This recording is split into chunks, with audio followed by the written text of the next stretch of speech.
लोक म्हणतात की स्त्रीचे कोणतेच घर नसते, परंतु माझे मत आहे की स्त्री शिवाय कोणतेही घर नसते.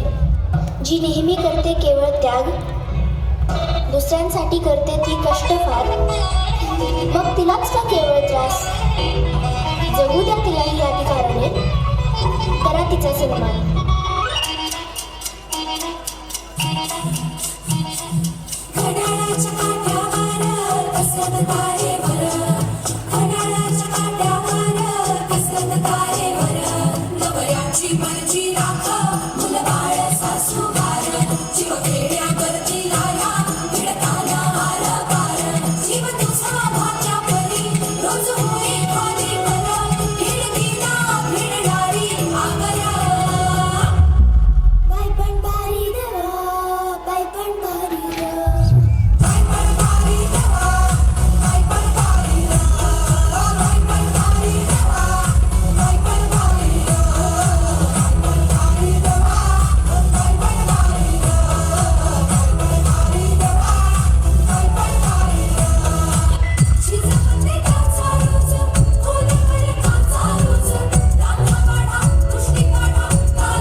विश्व सारे वसावे, ढाल होई साऱ्या कुटुंबाची, संकटांची वावटळ दूर सारी, सिद्ध करून स्वतःला जगात आजची महिला पुरुषाला भारी.